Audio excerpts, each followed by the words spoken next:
Button Button by Richard Matheson. The package was lying by the front door, a cube-shaped carton sealed with tape. Their name and address printed by hand, Mr. and Mrs. Arthur Lewis, 217E 37th Street, New York, 10016. Norma picked it up, unlocked the door, and went into the apartment. It was just getting dark.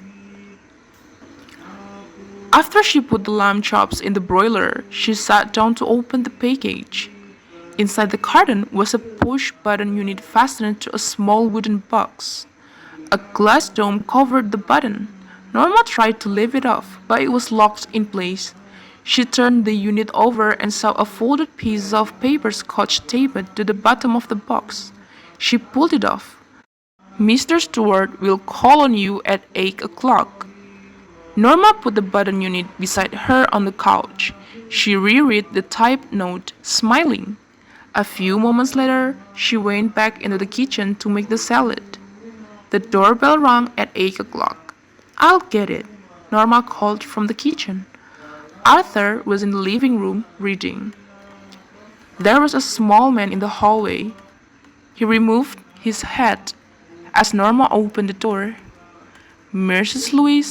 he inquired politely. "Yes, I'm Mr. Stewart." "Oh, yes." Norma repressed a smile. She was sure now it was a sales pitch. "May I come in?" asked Mr. Stewart. "I'm rather busy," Norma said. "I'll get you your whatchamacallit, though." She started to turn. "Don't you want to know what it is?" Norma turned back. Mr. Stewart's tone had been offensive. "No, I don't think so," she replied. "It could prove very valuable," he told her. "Monetarily?" she challenged. Mr. Stewart nodded. "Monetarily," he said. Norma frowned. She didn't like his attitude. "What are you trying to sell?" she asked. "I'm not selling anything," he answered. Arthur came out of the living room. "Something wrong?" Mr. Stewart introduced himself. "Oh, Arthur pointed toward the living room and smiled. "What is that gadget anyway?" "It won't take long to explain," replied Mr. Stewart. "May I come in?" "If you're selling something," Arthur said. Mr. Stewart shook his head. "I'm not." Arthur looked at Norma. "Up to you," she said. He hesitated. "Well, why not?" he said. They went into the living room and Mr. Stewart sat in Norma's chair. He reached into an inside coat pocket and withdrew a small sealed envelope. "Inside here is a key to the bell unit dome," he said. He set the envelope on the chair side table. "The bell is connected to our office." "What's it for?" asked Arthur. "If you push the button," Mr. Stewart told him, "somewhere in the world, someone you don't know will die. In return for which you will receive a payment of $50,000. Norma stared at the small man. He was smiling. "What are you talking about?" Arthur asked him. Mr. Stewart looked surprised. "But I've just explained," he said. "Is this a practical joke?" asked Arthur. "Not at all. The offer is completely genuine." "You aren't making sense," Arthur said. "You expect us to believe?" "Whom do you represent?" demanded Norma. Mr. Stewart looked embarrassed. "I'm afraid I'm not at liberty to tell you that," he said. "However, I assure you the organization is of international scope." "I think you'd better leave," Arthur said, standing. Mr. Stewart rose. "Of course. And take your button unit with you. Are you sure you wouldn't care to think about it for a day or so?" Arthur picked up the button unit and the envelope and thrust them into Mr. Stewart's hands. He walked into the hall and pulled open the door. "I'll leave my card," said Mr. Stewart. He placed it on the table by the door. When he was gone, Arthur tore it in half and tossed the pieces onto the table. Norma was still sitting on the sofa. "What do you think it was?" she asked. "I don't care to know," he answered. She tried to smile, but couldn't. "Aren't you curious at all?" "No." He shook his head. After Arthur returned to his book, Norma went back to the kitchen and finished washing the dishes. "Why won't you talk about it?" Norma asked. Arthur's eyes shifted as he brushed his teeth. He looked at his reflection in the bathroom mirror. "Doesn't it intrigue you?" "It offends me," Arthur said. "I know, but—" Norma rolled another curler in her hair. "Doesn't it intrigue you too?" "You think it's a practical joke?" she asked as they went into the bathroom. "If it is, it's a sick one." Norma sat on her bed and took off her slippers. "Maybe it's some kind of psychological research." Arthur shrugged. "Could be. Maybe some eccentric millionaire is doing it." "Maybe. Wouldn't you like to know?" Arthur shook his head. "Why?" "Because it's immoral," he told her. Norma slid beneath the covers. "Well, I think it's intriguing," she said. Arthur turned off the lamp and leaned over to kiss her. "Good night," he said. "Good night," she patted his back.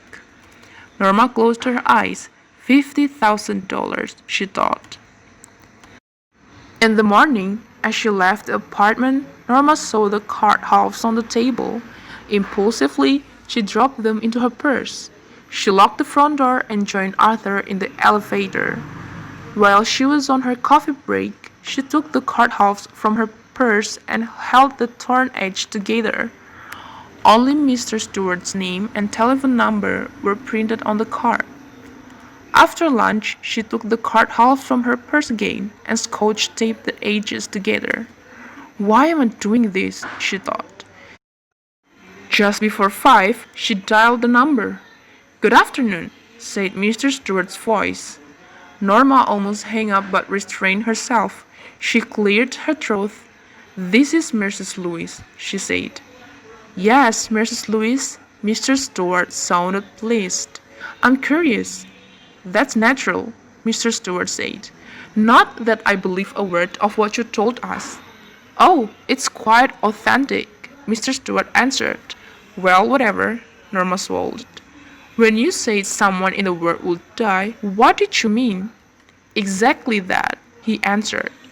"It could be anyone. All we guarantee is that you don't know them, and of course that you wouldn't have to watch them die." "For $50,000, Norma said. "That is correct." She made a scoffing sound. "That's crazy." "Nonetheless, that is the proposition," Mr. Stewart said. "Would you like me to return the button unit?" Norma stiffened. "Certainly not." She hung up angrily. The package was lying by the front door. Norma saw it as she left the elevator. "Well, of all the nerve," she thought. She glared at the carton as she unlocked the door. "It just won't take it in," she thought. She went inside and started dinner. Later, she went into the front hall. Opening the door, she picked up the package and carried it into the kitchen, leaving it on the table. She sat in the living room, looking out the window. After a while, she went back into the kitchen to turn the cutlets in the broiler. She put the package in a bottom cabinet. She'd throw it out in the morning. "Maybe some eccentric millionaire is playing games with people," she said. Arthur looked up from his dinner. "I don't understand you. What does charm mean?" "Let it go," he told her. Norma ate in silence. Suddenly, she put her fork down. "Suppose it's a genuine offer," she said. Arthur stared at her. "Suppose it's a genuine offer?" "All right, suppose it is." He looked incredulous. "What would you like to do? Get the button back and push it? Murder someone?" Norma looked disgusted. "Murder? How would you define it? If you don't even know the person," Norma said. Arthur looked astounded. Are you saying what I think you are? If it's some old Chinese peasant 10,000 miles away, some deceased native in the Congo, how about a baby boy in Pennsylvania? Arthur countered. Some beautiful little girl on the next block. Now you're loading things. The point is, Norma, he continued, what's the difference whom you kill? It's still murder. The point is, Norma broke in, if it's someone you've never seen in your life and never will see, someone whose death you don't even have to know about, you still wouldn't push the button? Arthur stared at her, appalled. You mean for Wood? $50,000, Arthur. What has the amount? $50,000, Arthur, Norma interrupted. A chance to take that trip to Europe we've always talked about? Norma, no. A chance to buy that cottage on the island? Norma, no. His face was white. She shuddered. All right, take it easy, she said. Why are you getting so upset? It's only talk. After dinner, Arthur went into the living room. Before he left the table, he said, I'd rather not discuss it anymore, if you don't mind. Norma shrugged. Fine with me. She got up earlier than usual to make pancakes, eggs, and bacon for Arthur's breakfast. What's the occasion? He asked with a smile. No occasion. Norma looked offended. I wanted to do it, that's all. Good, he said. I'm glad you did. She refilled his cup. Wanted to show you I'm not. She shrugged. Not what? Selfish. Did I say you were? Well, she gestured vaguely. Last night, Arthur didn't speak. All that talk about the button, Norma said. I think you, well, misunderstood me. In what way? His voice was guarded. I think you felt, she gestured again, that I was only thinking of myself. I wasn't. Norma, well, I wasn't. When I talk about Europe, a cottage on the island, Norma, why aren't we getting so involved in this? I'm not involved at all, she drew in, checking her breath. I'm simply trying to indicate that what? That I'd like for us to go to Europe, like for us to have a cottage on the island, like for us to have a nice apartment, nice furniture, nicer clothes, a car, like for us to finally have a baby, for that matter. Norma, we will, he said. When? He stared at her in dismay. Norma, when? Are you? He seemed to draw back slightly. Are you really saying? I'm saying that they are probably doing it for some research project, she cut him off. That they want to know what average people would do under such a circumstance. That they're just saying someone will die in order to study reactions, see if they'd be killed, anxiety, whatever. You don't think they will kill someone, do you? Arthur didn't answer. She saw his hands trembling. After a while, he got up and left. When he'd gone to work, Norma remained at the table, staring into her coffee. I'm going to be late, she thought. She shrugged. What difference did it make? She should be home anyway, not working in an office. While she was stacking dishes, she turned abruptly, dried her hands, and took the package from the button cabinet. Opening it, she set the button unit on the table.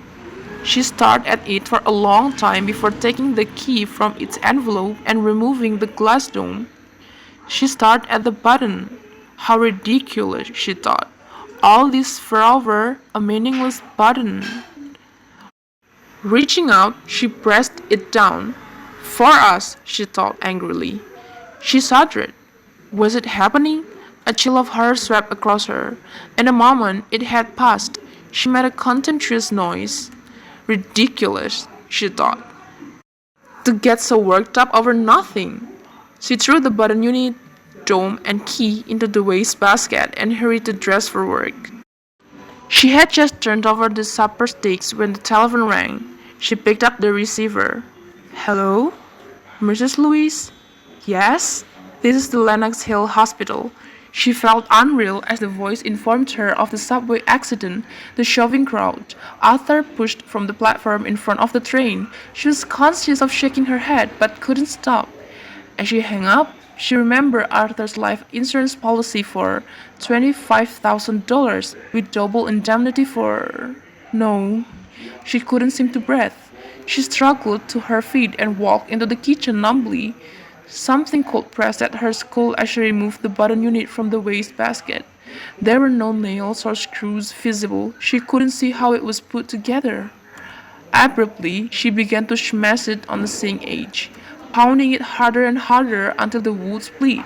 She pulled the sides apart, cutting her fingers without noticing.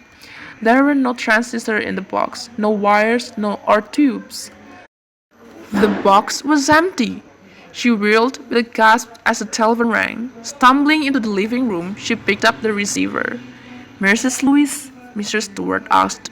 It wasn't her voice shrieking so. It couldn't be. Now, said I wouldn't know the one that died. My dear lady, Mr. Stewart said, do you really think you knew your husband?